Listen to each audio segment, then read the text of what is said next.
Oh, what can I say? These days are cold and oh so rancid. This haze might never clear or sing, my dear. Maybe we can change the world. Let me start by saying love every person that you know. Even on the days that you don't understand the way they told, the way they even learn to walk, the way your soul burn in the cold. Leave it in the known. Love the ones you know. Touch their shoulders, let them know. Time is ticking day by day. Wish I had one more chance to say, have a lovely day. Oh, what can I say? These days are cold and oh so rancid. This haze might never clear or sing, my dear. Maybe we can change the world. Let me stop by saying love every person that you know. Even on the days that you don't understand the way they told, the way they even learn to walk, the way your soul burn in the cold. Leave it in the know and love the ones you know. Touch the shoulders, let them know. Time is ticking day by day. Wish I had one more chance to say, have a lovely day. Hey, this is Wayne Chung, Esquire, Singapore Deputy Editor. That ball of nervous energy with the angel voice, that's Shak. And it's going to release an EP soon. Tonight, thank you for joining us for our opening video for Esquire Neighbourhood 2021. After this, there will be a stand-up show hosted by Sam C, along with two other comedians, Kamarul and Jacky. But enough of jibber-jabber. You're not here to see me pontificate. You're here to see the rest of the show. Shak, take it away. Love the ones you know. I said love the ones you know. I said love the ones you know. Love the ones you know. Love the ones you know. I said love the ones you know. I said love the ones you know. I said love the ones you know. I said love the ones you know. Love the ones you know. Please welcome to The Void, the comedian you hired because Fucker Fuzz was too expensive. It's Sam C! Yeah, make some noise! Yeah! Hello! Hello everybody. Welcome to the comedy segment of Esquire Neighbourhood 2021. I am your host, your MC, your dumbass in a bow tie, Sam C. It is so nice to see everybody here. Welcome in. Let me tell you what we have in store. We have two amazing comedians that are gonna come on this L'Oreal backdrop and they're gonna perform for you today on your homes and handphones. And we're gonna have a fantastic time. It's very lovely. We are performing for, I believe, people who work in the Esquire headquarters. This is the best and worst gig because it's nice I get to perform in an aircon space for a very intimate audience. It's also terrible because this is Esquire. Everyone here is either very good looking or dressed up. Hi, except for you. Nah, it's cool, man. No, you're fine, you're fine. Everyone else, I'm like, people here got eyeliner on, they've got guy liner, there is like Gucci belts, and I'm like, it is a Tuesday, who cares? But it is nice to be here. I am delighted myself to get invited to perform for all you very, very good looking people. But also, people say that print media is dead. I say no. Print media is alive and defiant, because what could be more defiant than a men's fashion magazine in Singapore? Literally, the most exotic piece of outfit you can find is an OCS singlet. Now, but during the lockdown, which we are all still in at the point of this recording, I have had to sort of pivot careers. Normally I do stand-up, I travel the world, but now I have to jump onto something called Twitch. I know it sounds like it's something, it's like Tinder for people with Parkinson's, but what it actually is, it's a streaming website where I play video games and people come on and pay to watch me play video games. It's fun.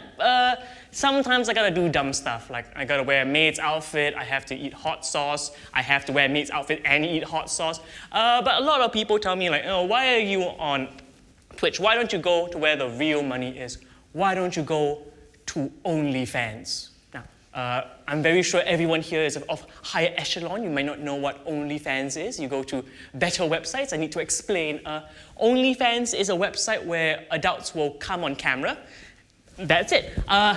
It's an adult website. It's an adult website. But they are not adult performers. No. They are entrepreneurs because they make the content at home by themselves. They are work from home establishments and they are making their own money. They are not an adult website. They are a small, medium enterprise that makes things large. It is fantastic. But I would never want to do it. I could never do that because I can't get sponsored, you know. I can get sponsorships on Twitch or from Esquire, but most importantly, I can't get it on OnlyFans, because can you imagine? You're watching an OnlyFans video, and the performer's like, yeah, spank me hard, daddy. But do you know what doesn't have to be hard? Ordering food online with foodpanda.com. It is not gonna work. So I also feel very comfortable performing with Esquire because y'all are cool. Like, y'all are cool if I come out and say things like, oh, hey, I'm gay, which I am. Happy National Coming Out Day at the point of this recording, which is a bit interesting. When I do shows like this, I can say it, but when I do stage shows, I kind of say, that's not who I am, it's a character, I'm a straight man, I love City Harvest or something like that. And I have to do that because if I say I'm gay and encourage gay stuff, it is considered homosexual propaganda. Yeah, it's actually finable. Homosexual propaganda. Think of Stalin, but gayer. That's me.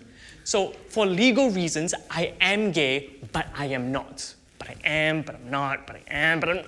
Think of me as a Schrodinger's homosexual. I'm both in and out of the closet at the same time. If you didn't get the joke, don't worry. The joke worked and didn't work at the same time. Quantum physics. Oh, y'all are smart. I did that joke at August, man. They didn't know what the heck physics was. Burn! I used to be on Singapore's first ever comedy panel show. And when we started, they said, hey, Sam, you're the first, so don't be afraid. Say whatever you want. Do whatever you want. Do not be afraid to be yourselves. So we got cancelled. Yeah, I was doing it. I'm not going to say that there was a writer on the show that might be working for this company now for legal reasons, but he was, and he helped us get into trouble because we did a joke about the Malaysian Prime Minister at the time, Najib Razak. We said, oh, he's a bit of a thief, taking money from the people, he's a thief. And we got into trouble because we were correct. So what happened was that he called our Prime Minister, the Prime Minister called the station called the producer called us.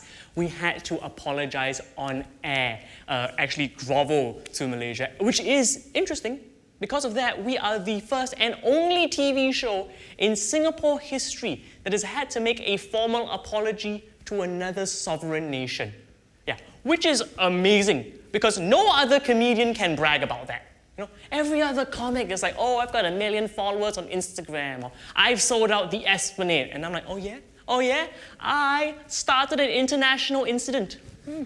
2 world leaders know me by name for the worst reasons possible. Who needs to be on Netflix when you can be on your country's watch lists? I do not want to dilly-dally. My job as the host is just to sort of tickle the ivories, make sure you're all ready to go, make sure that the people have had time to lock the door so you can't leave. And now we are going to bring on your first act of the performance. Are you ready for your first act of the performance? Lovely, lovely, lovely. And And we're gonna welcome in your first act then. He is a lovely local boy. I've been working with him since he started comedy, and I'm so excited to present him to both y'all at home, and to this lovely backdrop. Would you please put your hands together and welcome into the void, it is Kamarul Haziq! Yay! Hi, thank you guys so much. Thank you, Sam, for bringing me on. My name is Kamarul Haziq. I'm a Singapore, stand-up comedian. I'm just happy to be able to perform purely because I get to go out of my house.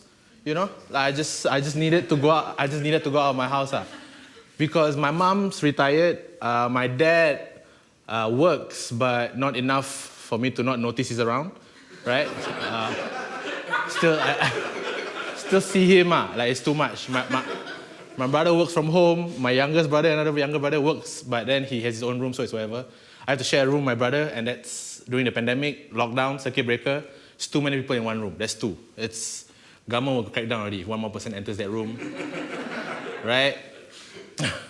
The thing about being during the whole pandemic, what I realized being locked down is how much of a job I don't have compared to everyone else in my household.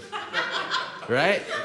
They all do it. They all on their computers. They're all having Zoom meetings. I'm just waiting. I've been waiting for 1.5 years, and then Esquire called for me to do this gig. That's why I finally showed up. But the weird thing about being stuck at home, I love my family. Don't get me wrong. I love my family.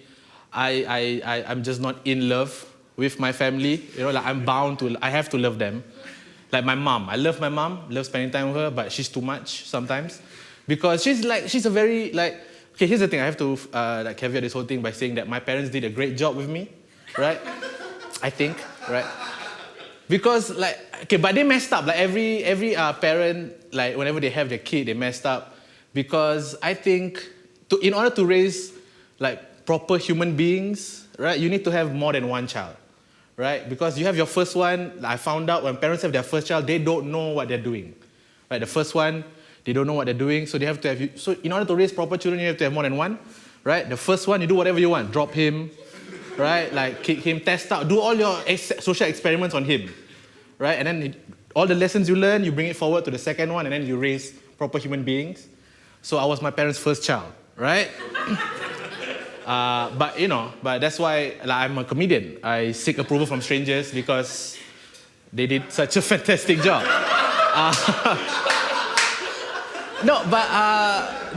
They messed up like every parent, but they messed up from the first day they had me. I'll be honest, they messed up for the first day because they named me Qamarul, Haziq, perfectly good Malay name. What they didn't realize is all names eventually get shortened, right? Michael becomes Mike, David becomes Dave, and I got called Kam in school.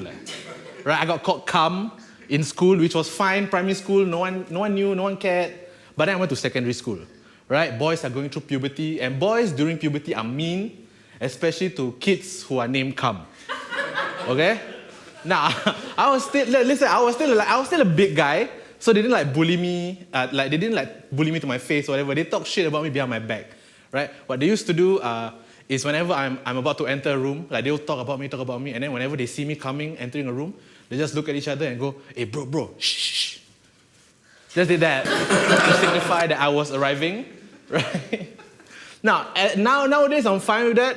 If you do that, that's my Batman signal, right? If you do that, I'll arrive in 3 minutes or less. Listen, like most men, okay? Let's be fair, okay? Let's be real. Let's just be honest with each other for a moment. But eventually I grew up, I played soccer, so I was played soccer with a lot of my friends, played football with them, so we had built a friendship, but I didn't realize certain things they did, because whenever I had that nickname, especially with guys, right, whenever you have, the more disgusting your nickname is, in my mind, the cooler you are to your group of friends. Because they like shouting your name, so you feel oh shit, they like me, we're friends, right? But then when I play football, so this is what happened when I played football last time. Whenever I used to be this cocky guy who always wanted the ball, so you pass me the ball, I want to do all my thing, I want to shoot, I want to score. But one day they got enough of it, they put me aside, come, there's a reason why we call you come in football, right? And we call you cum shot also. Sometimes behind your back, you don't know this, but we call you cum shot. I'm like, why? Because when we play football and you shoot, it goes everywhere. Like, it's never where you want it to be. So that's how I found out I sucked at football. And it's okay also, you know? So yeah, that's how my parents kind of messed up. But one thing, like I love my parents, but especially like you kind of, when you think back about the good memories you have with your family, you always think of events, right? Let's say the pandemic wasn't a good memory with my family, even though I spent a lot of time with my family, because like it's a whole lot of family with not much anything in between, right? Like when you think of family activities, you think of like holidays you go with your family or like trips, right? But if it's just you at home, you just deal with family behavior, right? Like my mom super religious, loves me to death, right? So like every good Muslim mother, she wants me to go to heaven, like to the point like so much. All she wants from me, you can do whatever, you can mess up, whatever you want, but at the end of the day, if you make it to heaven, you've done good. That's all she thinks that I need to do. But I cannot. At this point in my life, I don't want to go to heaven, right? Not because of anything that I think heaven is fake or whatever. I don't want to just like die, go to heaven, and then see my mom again, you know? Like one lifetime of love is enough. I don't need another eternity of love from my mom. Wow, that's hell, okay? At that point. No, but one of the few like memories I had growing up that I used to like cherish a lot is going up to Johor, like going up to Johor Bahru with my parents and like buying groceries. Like we'll go up as a family, make a day out of it, buy the groceries. And it was good memories purely because as a kid, one of my favorite things to do as a kid was go to Johor with my mom, my dad, and buy pirated video games. Because like back then I had a PS2 and a PS1, so I wanted to buy pirated video games and they sold it for like 5 ringgit, so I could get like 2 every weekend. It was the best, right? So these places that sell these pirated video games were like dodgy Johor malls, like these dodgy ass Johor malls. So they have like stalls that sell like kaya ball, you know, like stores that sell butter corn, right? But like way more butter than actual corn, right? You remember, like it will melt and become a drink. Right? Like corn so good. My favorite beverage of all time is that corn. Right? So whenever you go to these kind of malls, especially like as a young kid, you gravitate to like this store where they have all these video games. But these are still licensed video game stalls. So they will have like the actual video games on display. Right? They have all the video games on display. But then you ask the guy for like, where's the secret stash? You ask the guy where's the secret stash. He will go underneath the table. He'll bring out this booklet, open up, and like a world of possibilities you never knew as a kid. Every cover you could imagine, from shooting games, like racing games, I was like, oh, okay, I need to get all these games, right? You pick the covers that attract you, but then when the guy brings out the CD, it's a blank CD, and he wrote the name of the game with a marker, right? And sometimes you have to realize these guys are not the most educated people, so sometimes they spell wrongly. Right? I brought home Super Mario once. Like, I didn't know what game that was, but it was fun, right? Woman plumber, I think, I don't know. So when I had, like the situation in Johor was so cool for me as a kid, but now I grew up and I think back, it was a really messed up situation because I was there. And then my dad would be in another area of the mall looking at pirated movies, right? So my dad like never grew up. Like, when I grew up, my dad never gave me a lot of advice. But one of the advice he did give me was, whenever you buy a pirated movie, never buy that CD or DVD 2 weeks when the movie comes out. Within 2 weeks of the movie coming out, because that's where the shitty pirated DVDs, pirated CDs were. Right? It would be the guy that brought the camera to the cinema, right? And half the movie is some guy stretching in the middle of the frame, can't see anything, right? And so like my dad. So it was that situation. And then that's also when I was a kid, when Singapore made it illegal to buy meat from Malaysia and bring it into Singapore. Right, when I was a kid, that was when it happened. So that mall situation was so weird because I was there buying pirated games. My dad was there buying pirated DVDs. My mom was there buying illegal meat, right? At that point, we weren't a family, okay? That whole situation, we were like a criminal syndicate at that point. We were like a criminal organization trying to bring in as many illegal things as possible, right? The Saleh family was on a rampage at that point, right? Saleh family, crime family, also known as Saleh Cow, okay? If you don't know that. So, okay, but the best part, my favorite part of the whole, whenever I look back, is the drive back from Johor to Singapore. Because that's the only time when I was a kid that I was ever see my dad nervous. Because we were driving back through Woodlands checkpoint. And my dad would be so nervous because, anything, we can be brought down, right? So we were driving back, and my job as the oldest child, right, was to stick my head out the window when we reached Woodlands and look out for the lane that had the Malay ICA officer. Right, the youngest Malay officer I can find. Because I just learned this, but young Malay men cannot scold older Malay men. Like, it's all about respect. They cannot yell at them, they cannot scold them, anything. Right, so I will just point, lane 3, vulnerable, lane 3. Right, so my dad will go lane 3. So there's one time, this young man actually found, the stuff. Right, and this was dangerous. He's about to bring the whole organization down at that point. Right, he's gonna break down this whole system we had. Then my dad looked at him. He just told my dad, sir, you cannot bring this into Singapore. This is not allowed to be brought in. Then my dad looked at him as confident as ever and just go, oh, sorry, I forgot. Got in the car and just drove away. As if nothing happened, he just drove away. And I looked at the back and the young man just went, okay, next time don't forget. What the He got away with it. And that's why I'm still here today. And my name is Kamarul. Thank you guys so much. Enjoy the rest of the show. I'll see you guys soon. Right? All right, one more time for Qamarul Haziq, everybody. Round of applause for him. Beautiful.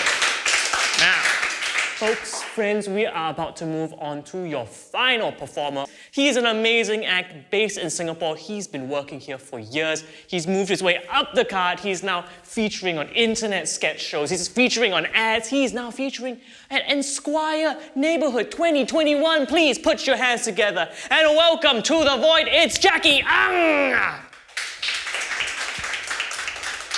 Thank you, Sam. Hey guys, have you been using your Trace Together token? I got a new Trace Together token, and these new tokens are very, very sensitive. I hang it here, and nowadays the shops, they put that check-in thing outside, and when I walk past, I check in already. I haven't even, when I walk down the street, it's just beep, beep, beep, beep. It's sometimes at a coffee shop, before I came here, I went to the coffee shop to get a cup of coffee, and the check-in thing is right at the counter. So after I ordered my coffee, the uncle turned around to make the coffee. This thing just kept checking in beep, beep, beep, beep. And then I tried to cover it with my hand as if my hand can block Bluetooth. It didn't work. It just kept beep, beep. If MOH came up to me one day and be like, hey, can I look at your data? They'd be like, wow, you love this coffee shop. 1 minute you check in 76 times, what? It's a crazy time, this pandemic. We're living in a pandemic, and a lot of people are learning a lot of new things in this pandemic. They're doing a lot of things for the first time. Some people are cooking, some people are exercising. I went to court for the first time in this pandemic. I was caught littering. I threw a thing on the floor. And then this man came up to me and was like, hello, this camera just caught you littering, go to court. Oh shit, It was a cigarette. So I was very sad. I asked my friends for advice. I'm like, what should I do? I don't know what to do. I need to go to court. And my friend was like, Jacky, you should go to Daiso. They have those portable ashtrays. It's $2. You get one, and then you show the judge and tell the judge that you have taken the necessary actions to correct your behavior and show actual remorse, and then the judge will give you a lighter sentence. I'm like, okay, good idea. So I went to buy one. And I practiced the speech. I'm like, Your Honor, now that I have bought this will be on me at all times. Not a single cigarette butt from my hand will reach the floor ever again. I practiced that a million times. Then I went to court, right? And in court, in petty court, I guess, a whole bunch of little bugs. We line up to see the judge. We line up, and then this lady will come up to you, and she'll be like, okay, this is what you did. This is your estimated fine. This is how much you have to pay, so please get all these things ready. Okay. And then the judge came in, and the first man in front is this old uncle, And then they were like, oh, you were caught littering on this date. How did you plead? And then this guy goes, Your Honor, I am a taxi driver. So it is very hard for me to pay an expensive fine. It will really affect my livelihood. So I really hope you can be nice and give me a lighter sentence. And then the judge goes, then why you litter?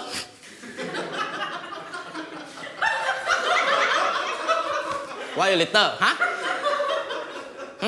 Got money, buy cigarette, no money, pay my fine. You come here, tell me grandfather's story. I don't care. $700, go. And I was like, wow, $700 for that story? And I looked at my ashtray. Wow, this one better keep. Don't let him see. Yeah, my fine was $500, thank you. There's a lot of scam calls recently. Yeah, the police are neck deep in scam call cases, you know. Gotta be careful with these scam calls. Like the other day I got a call, my phone rang, I picked it up, and this guy was like, hello, Eng ah? Hello, Eng? Eng ah? Hello, Eng ah?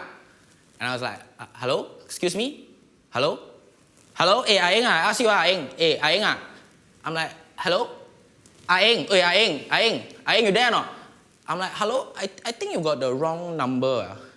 And then the guy goes, wrong number, then you pick up for what? I don't know what these scam callers are. Like they're after your time, your money, and your dignity, so be careful. I'm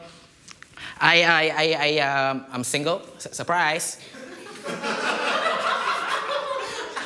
It's very hard to date as a stand-up comedian in Singapore, you know, because stand-up comedian in Singapore, we hang out with other stand-up comedians, you know, and we are the worst people. We are like very, very judgmental people, you know. Like every time, if I'm dating someone, I bring them to meet the other comedians. Like there'll be a test.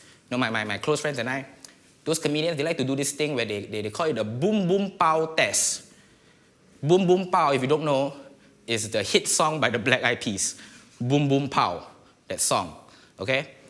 Every time I bring a girl to hang out with my friends, they will play the song out loud and see how she reacts, okay? Because obviously there is a right way to react and a wrong way to react when boom boom pow comes out, okay?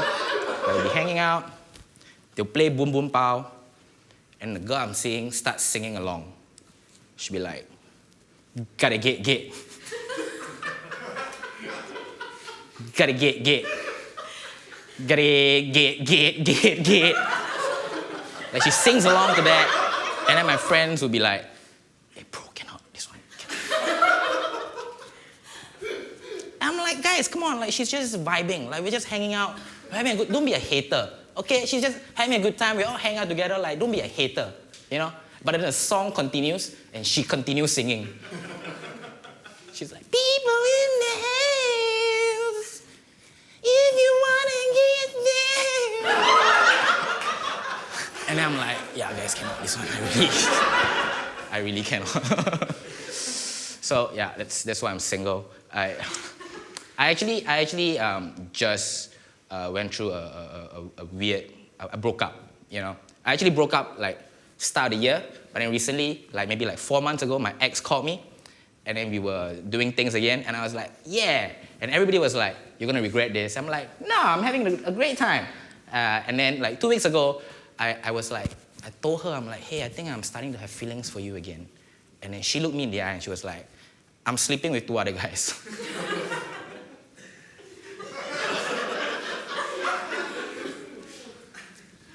Let me just say that your laughter makes the pain worth it for me. Thank you.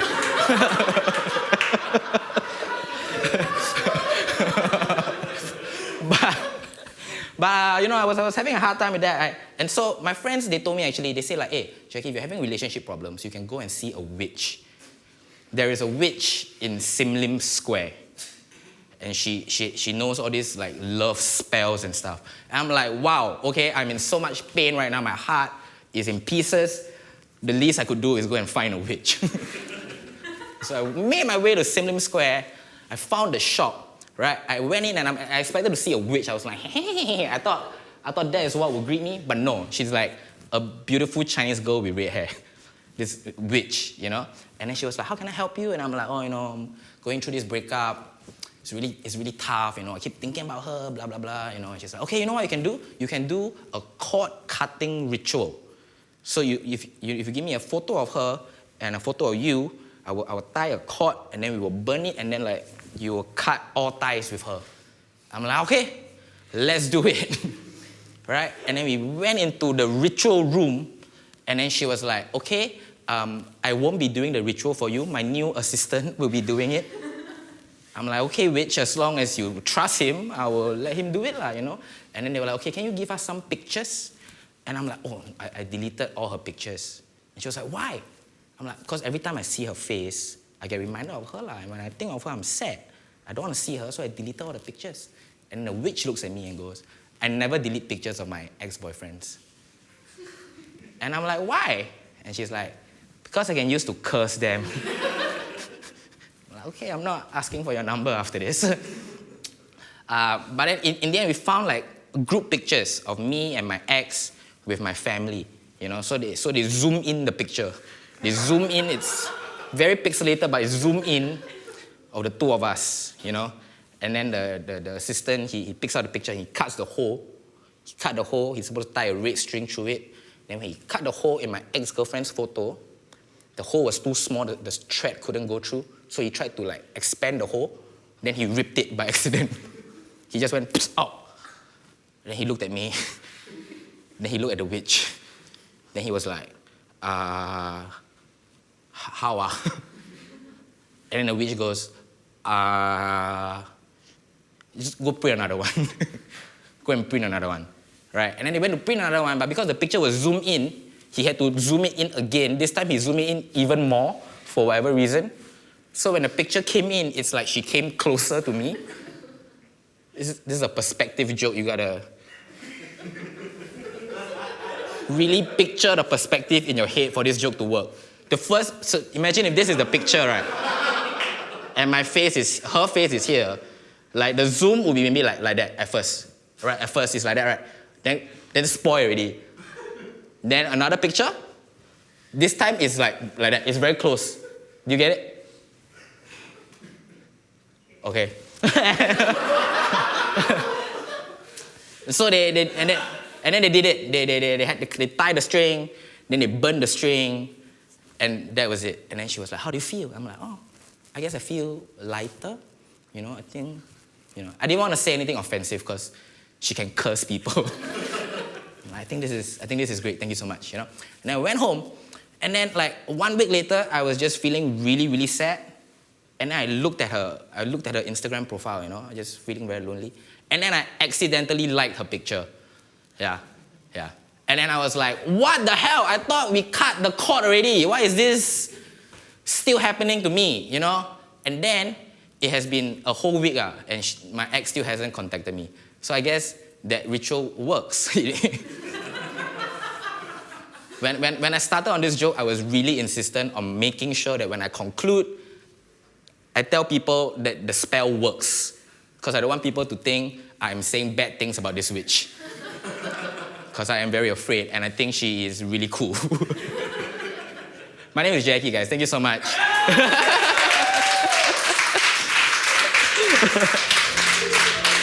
Give it up for Sam C, Jacky Ng, and Kam. Also, give it up for Shak, who kicked off this Esquire Neighbourhood 2021 opening. By the way, this is not the only thing that we have for Esquire Neighbourhood 2021. There's also other lineups. We have seminars, masterclasses, interviews. There's one which I may or may not be in, which is a cocktail making class sponsored by Mattel. Also, we have an NFT sneakers that we are launching together with Tobiato, a local designer. We love his work, and we think that he's going to be big. And we want people to actually embrace this whole intangibleness of what the NFT has to offer. So join us for that. In fact, click the link below. Our graphic designers really put up so much effort to make this link work. Thank you. Bye.